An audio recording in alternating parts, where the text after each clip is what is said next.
Lance Hall here for Let's Discuss with Lance Hall. Happy to welcome Lips of Anvil to the program today. How you doing, Steve? I'm doing good. New Anvil album Impact is imminent, coming out May 20th on AFM Records. 19th studio album for the band. Yeah. Got to be proud of that. Yeah, it's been a long run. A lifelong run. That's a good thing. Yeah, there's nothing wrong with that at all. It's not like I got nothing done, and it's it's well over 200 songs, so that's a bit of work. Yeah. I read your quote on this is the album that has where the lyrics and the music has matched up the best for you. Yeah, I got to really detail stuff this time more, in the sense that because of the computer age, really, it's what it's turned into now. It's just that, being 66, it's not like being 26. You know what I mean? Yeah, definitely. But having said that, you have to be of mind that you want things to get better. And actually, it's interesting. It started, I have the equipment. I've had the equipment all along, and I've resisted it. And I have my reasons, and the whole way that I was operating, really, the writing process. I could have done it I could have done things differently. Not that the job didn't get done properly or well or anything like that. It's just getting the everything that you want into your music. There's a lot of different steps and a lot of different processes that you could go through to get there. Mm-hmm. And some of those things are like, when you go in, I always put songs together by coming up with a specific hook, riff, or whatever, right? Mm-hmm. Yeah. Like, let's face it, Metal on Metal started with me going, there. It's the invention of something. Whatever it might be or whatever it turns into is besides the point. But everything comes from that split second of I've got something new, right? Yeah. So most of what I've ever did was created in the rehearsal studio at spur of the moment. So we'd be going along, and then I stumble into a riff, we make a song into it. The next day we just keep working on that, and then and then eventually I'll come up with another one. We'll make another song like that, and this is a very, very long process, right? Yeah. You have to understand that that's an extremely long process to go through. But meanwhile, if I sit down in my computer room, smoke a nice fucking bowl, right? All right. And start riffing on the guitar, record it all, right? Right. So I started into that process, and then I come back to it later, and I go like, wow, whoa, like you're so through for a great period of time, for the last few albums, I've been doing that endlessly, just instead of looking for the moment or waiting for the moment. Every moment is that moment. There you go. Yes. Yeah. That's really the real truth, and you're not taking advantage of it. That is a truth. Okay. Yeah. But it's a long process, and it's also a level of confidence.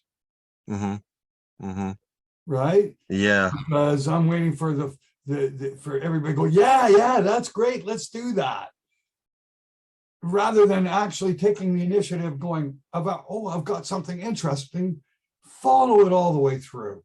Sure. Yeah. That would make the most sense, but you don't do that because you're going, ooh, I don't know, I'm not sure whether they're going to like it, and you're thinking that. So your own confidence is actually coming into play, but which is at the end of the day is what is getting tried anyway. So what are you doing? Like I started, but you have to understand that this is a slow process because it's a writing process. I come from from the world that four guys used to stand around in a studio. I'd come up with a riff and we'd bounce around the ideas. We'd all learn it. We'd play a few bars, stop, and then I'd go, oh, and I'm looking for something else. Oh, I got something, and away you go. And you eventually we'd come up with an arrangement, because of what Rob's playing. I'm going, okay, we should do with da da da da, and we do that, and you got the interaction between the musicians. You got all that, and all that's beautiful. That's wonderful. That's great. But at the end of the day, there's an aspect that you're grossly missing out on, right? Mm-hmm.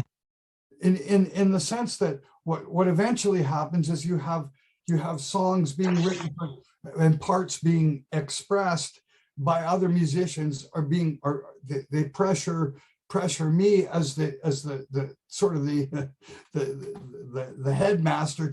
You got to put this in there. You got to put this in there, and it's like, and sometimes it just doesn't work like that. All right. But you're faced with here you are. How are you going to get through this? Okay, well, you compensate, you cooperate, and you change things and meld things, and you make weird parts, man. Yeah. I'm just telling you that's usually where it goes and where it has gone through my entire career. How the writing process is kind of it happened into it, and it always did it naturally. It was never thwarted or pushed or prodded or unselfishly created music. You know what I mean? We all tried to chip in to make it the best we could. That's what we did, right? Sure. Yeah. Which is, there's nothing wrong with that, and there's some extraordinary examples of such amazing abilities, particularly in the cases of drum fills and the things that got captured and in some of the arrangements and the things that we decided to do were just so bizarre. It's just like, wow, but having done those things, they make you come to realize a number of things. So I went in this big, huge musical circle at the end of the day, right? Yeah. So I went from a very basic, fundamental heavy metal mixed with rock and roll. That's what we were at the beginning. That's what Metal on Metal and Forged in Fire were. And we took everything that we were to the extreme limits. Like, let's take this heavy metal stuff to the extreme limits, and we were doing blast beats. By the time we get into, I don't know, Plenty of Power album, we're doing blast beats.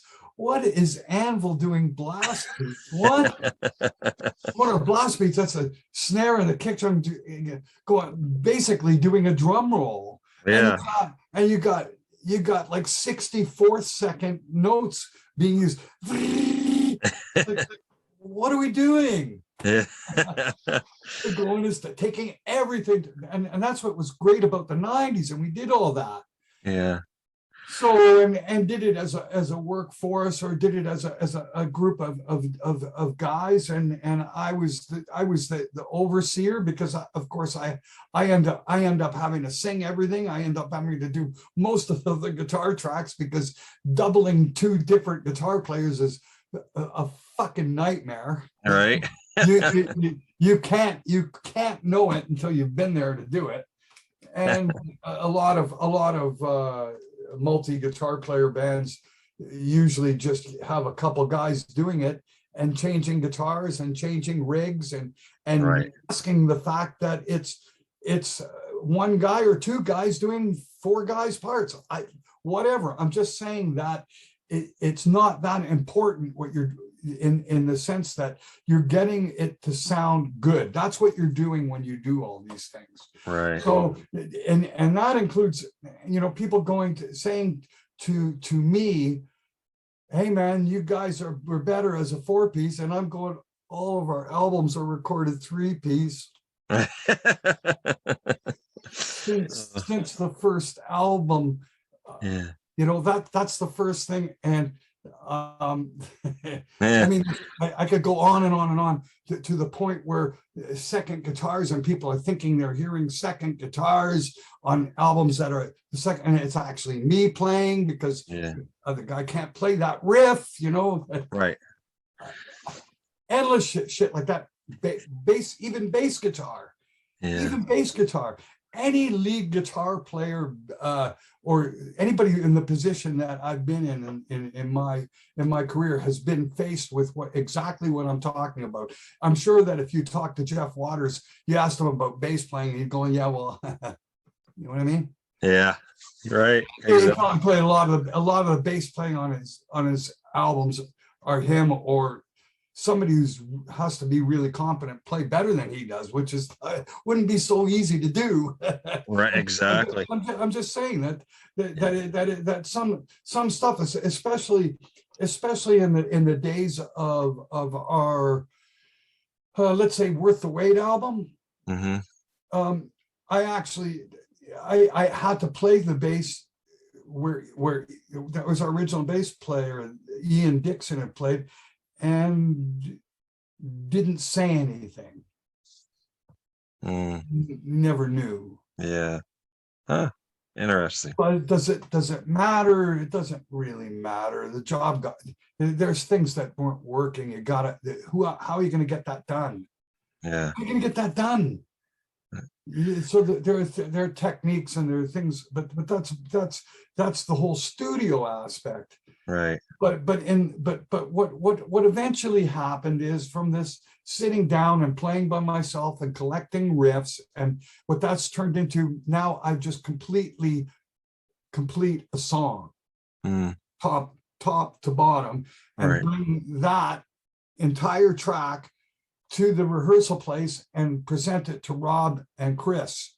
Right. And what sometimes happens, of course, when you play that arrangement that I've got worked out, they're not understanding what I meant in a specific spot. So I go, okay, this spot is a re-entry.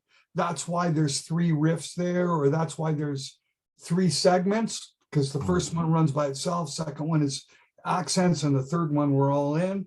That's why they're like that. And you have to explain, you know, otherwise they're just hearing me play three sections. They don't realize that there's stops and starts in it. You have to learn what I mean. Sure. When I wrote this, they're hearing riffs on riffs after riffs and stuff. And they go, what the fuck am I hearing, right? Yeah. Where do we fit into all this, right? What do we play to this? Like, like what is this? Explain it. So not only, because they didn't go through the process that I did, because I'm putting the whole thing together. So they didn't go through that process. So they have to learn the process, and how I got there. And the only way to do that is to learn what I just did. Right. So that usually takes takes Rob one listen. Yeah. I mean, Rob is just one. Rob is the ultimate, is the encyclopedia of rock music, and I mean, like, encyclopedia. It's ridiculous. He's better than Britannica, I'll tell you that, man.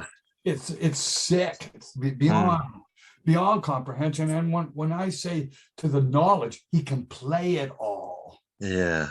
Okay? That's not just remember it, but he knows how to play it all.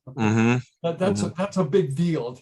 It's one of those guys that hears something and can play it immediately. He's just one of the like, as a drummer, that's the kind of player he actually is. Sure. And has a huge, massive vocabulary, and of course anything that I come up with, he has a complete, since the first day I met him. Yeah. I mean, that's the magic right there. That's the magic right there. That's always been there. Is, Right. oh, I know exactly what you mean. And because he knows exactly what I mean, now my bass player knows where to stop and start, what to do, and how the whole fucking song works. Right. I mean, you take that sort of chemistry right from the get-go, and then at 40 plus years of playing together, it's got to be, you know, that just only adds to it, you know? Yeah, it's symbiotic, right? You know, Yeah. Rob will listen to something and he goes, this song is this, and he'll tell me the title. Wow. Wow. And it's like, yeah. And then I think about it for a second. I go, fuck, where did you get that from? Yeah. Oh, very cool. That's something in itself, right? Yeah, definitely. I mean, yeah, somebody who can talk comes up with a title. That's the genesis of it, isn't it? Mm-hmm. Mm-hmm. Yeah. So it's even if I am writing all the lyrics and the music, he came up with the title. So what are you going to say? Yeah, exactly. Oh, that's part of writing. You know what? It's how it works. That's what life is. Exactly. So and what's fair is fair, and what you know, and that's the way it works. And it's interesting because of his, I think because of his objectivity. And being able to hear it in the sense that this is just another piece of music that I'm just going to listen and dissect it in 2 seconds. This is what I've got to say about it, and it's one of those. That's what his analysis is like. Yeah, he listens to it once and he goes, "I completely comprehend what you've written. Okay, this is what I think. I think you're going to have to add some parts apart here because that needs an extension. That's not long enough, or something's not quite right there." And he's right, because then when we go and play it, we get to that part and he's going, "Now what, you see what I'm saying?" I go, yeah. Okay, so we need to put 2, or we got to put this to make a bridge. And then he goes, "Right, there you go. That's what I mean." He says, "That's what I mean. You got to add more beats to the count to get us from that part to that part." So we needed something in there. So I'm telling you that in order for me to come through with a bridge, I need notes there to play to. So give me them. You know, that's very cool. That's the way that shit works, man. You know, and me as a songwriter, I immediately understand what he's talking about, because I'm going, "Oh shit, I didn't even think." You don't think of that. Right. You didn't think of that because you didn't hear the drums. Mm-hmm. So a lot of times, and this is fantastic, and a fantastic way to write. So I come in with these full bed tracks basically, and then when the accompaniment comes, if they need adjustment, we make those adjustments, and it's amazing the transition and the leap forward from the initial idea that I put down on the single track tape. So I mean, it's just a way better format of writing, but definitely the newer way for me. The other thing is I record the bed tracks at the rehearsal studio, and bring the bed tracks home on a 2-track. Just a 2-track. Sure. So whatever it is in the rehearsal room, we've been very, very, very meticulous and got really good at doing a natural, so that when you record it 2-track, all you have to do is sing on it and the song is there. Right? Yeah. And all it took was a little tiny recorder that is in the palm of your hand, and you can create music. You don't. Right. And what it is I bring that 2-track recording of the bed track home to my computer and put up Microsoft Word and the multi-track recorder, and start singing and writing lines using my webcam as my microphone. Wow. Amazing, amazing the technology that's there. Well, that's Uh, right. And then from there I go, okay, now what does the producer think? Click, click, click, click. And now he's listening to it. right. It- uh, It's like beyond that. Now I'm talking to him. What do you think? Well, in the first verse, you should da da da da da da. Oh yeah, great, thanks. Click back, type in some more lyrics. Go da da da. Go back and re-record the singing. Do what the producer goes. Set click again. Send it back to me. Goes, there you go. You're done. Next song. very good. I got to listen to the album. Love it. Great stuff. I took notes on a few of the songs I was hoping to get your take and a few words on. Gonna jump around a little bit on you. I want to start out with my favorite track on the album. It was track 4, Fire Rain. That opening riff is just freaking killer. And I could just see the title and everything in my mind. Again, this is just my mind, my thoughts, sort of tying in with the cover art, with the way that anvil's coming through the sky and everything. Yeah, because it's weird because the title for Fire Rain came way later than the title for the album. And it's not because we were trying to tie it in. Rob made a list of titles. Yeah. And what sounds best going, what sounds good? Fire rain, fire rain. That sounds good. Right. I'm using that. I mean, and it's weird because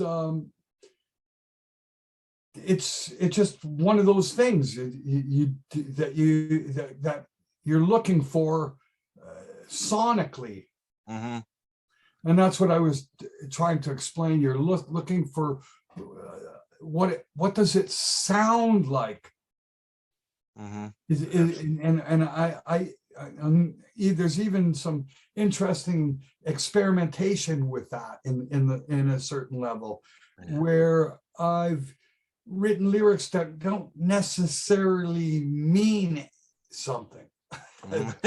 They sound great. Right. Yeah. Hey, John Fogerty did that forever with Creedence Clearwater Revival, Oh, so did John Lennon. Yeah. Whatever, man.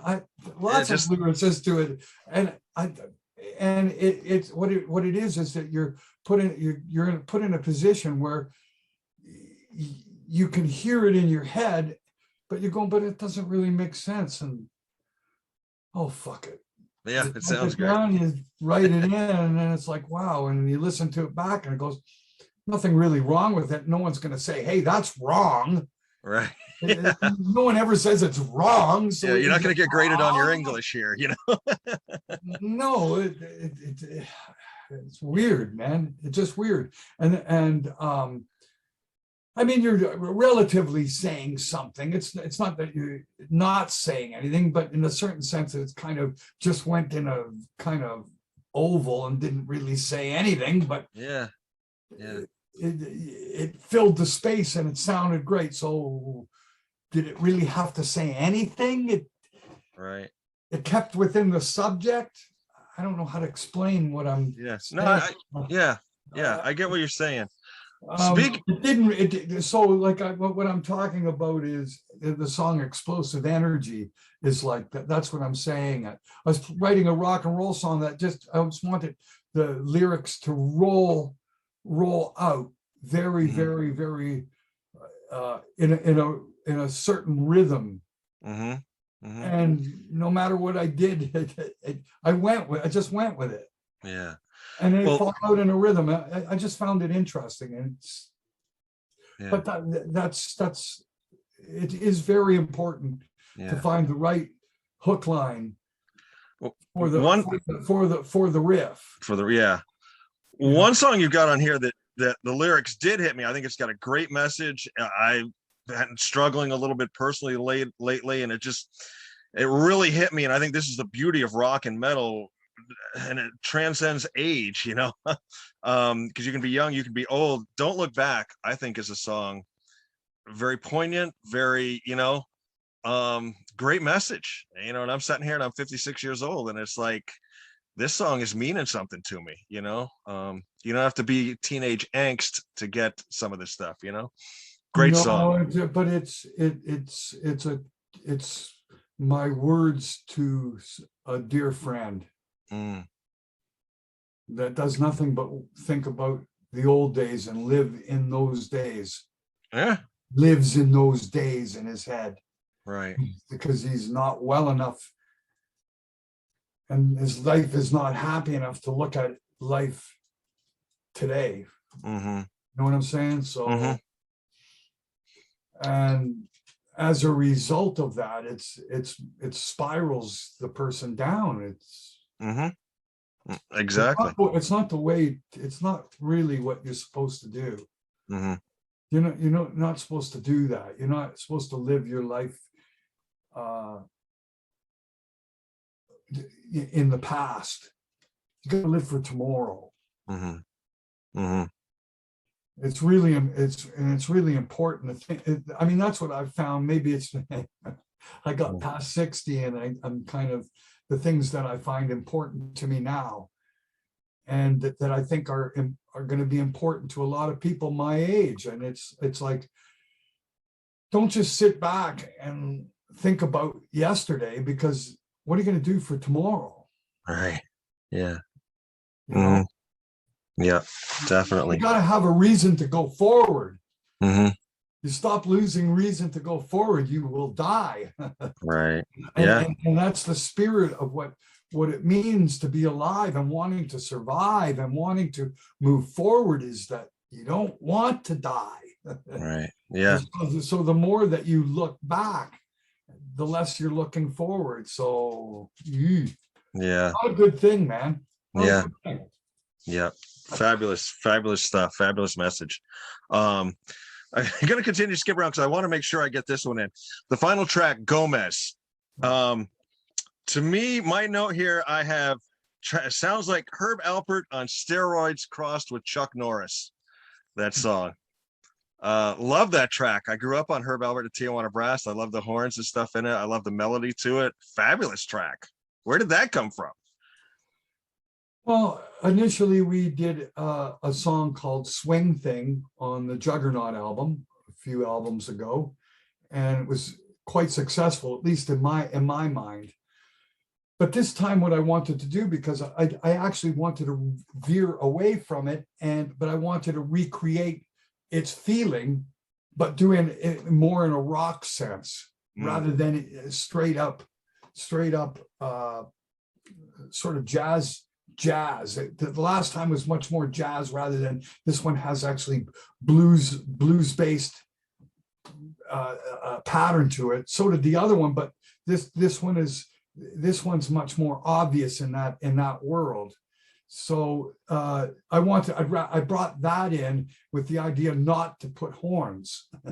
But when I got to the studio, the engineer producer Martin insisted that we have to get horns, and he made me a proposition I couldn't refuse, and saying, if I don't like it, I don't have to pay for it.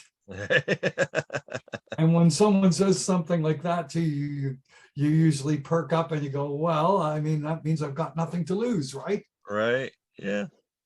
Very cool. So what happened was, of course, they bring it back to me, and it's like, do I like it? No, I love it. Yeah. And in fact, I'm using both instrumentals. They go, what? Why would you do that? And I go, oh, fuck, it's all like two different fucking songs. What do you mean? Why would I do it? It's like two different songs. Because they're completely different feeling each time. The second time, it's like, what? Yeah. And thinking you're going to hear the same thing. And then when that first bar after the beginning comes in, you're complete, like you're wailed back in your seat. You're going, oh my God, but you're not recognizing it as the same. Mm-hmm. Mm-hmm. So, but having said that, I go, it wouldn't be the same shock if you never heard it without. Right. Right.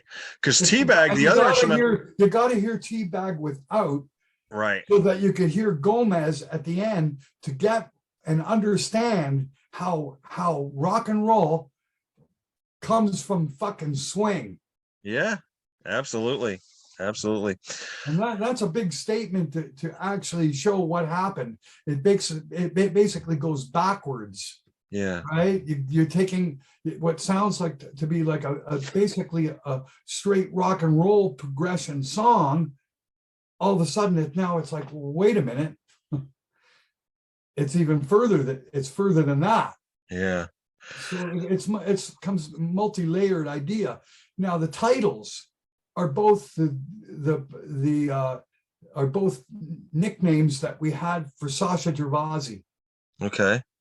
When we first met him when he was 15 years old, we called him Teabag. He was English. He's a fucking teabag, man. Right. All tea. Anybody who drinks tea has got to be English. Teabag. Yeah. It's tea time. Yeah, right. Teabag, right. Yeah. Anyway, so what happened was, of course, after the movie started doing really well, and it's like he's like all really excited. His eyes are all really bright-eyed. And he goes, "It's like having the best train set when you're a kid, and all the other kids are coming to your house flipping out." And we just started laughing and going, "Look, he's Gomez Adams."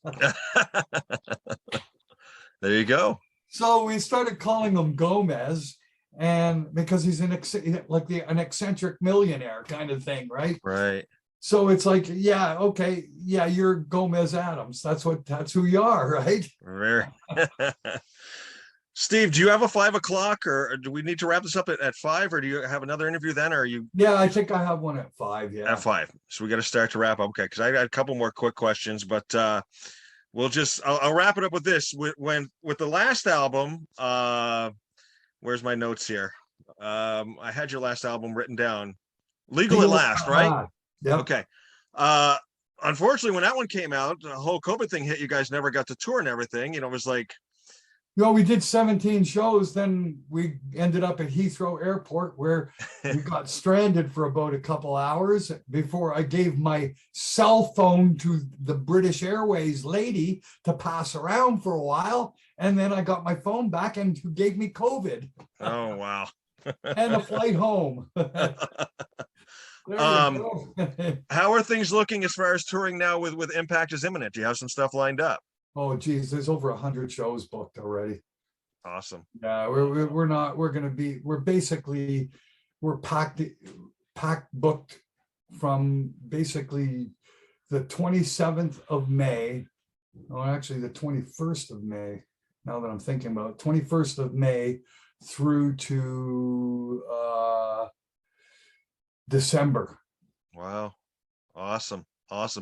Now, are you looking forward to playing tracks from Legal at Last as well? Because you didn't really get to. Yeah, there's going to be what's going to end up happening is there's going to be at least 2 tracks from each of the new albums. From each of those albums. So there's going to be at least 4 new to everyone out there. There's 4 new songs, which is probably a little bit more than you would normally do, but under the circumstances, we have to do at least one more than we would. Normally, you wouldn't add more than 3 new songs to a set. 4 is actually pushing it. Right. And we're cutting it back because we should be doing 3 from each new album. But I don't know, having 6 is a lot to add to a set. Yeah, because then you've got to drop those songs that everybody wants to hear. Yeah, that's right. And that's a lot to add of new stuff, because a lot of people haven't even heard it. Right. And that's just it's brutal. You're actually hurting yourself going too far with that. You got to be actually very, very sparing and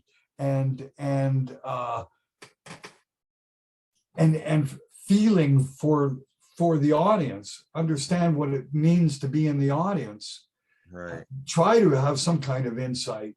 Sure. It's really, I mean, it only just becomes more complicated as you just add more albums. Sure. Obviously, I mean, what are you going to do? Yeah. And you can't go out and play a 6-hour set, you know. I mean, we were doing songs, from Pounding the Pavement, that, you know, Yeah.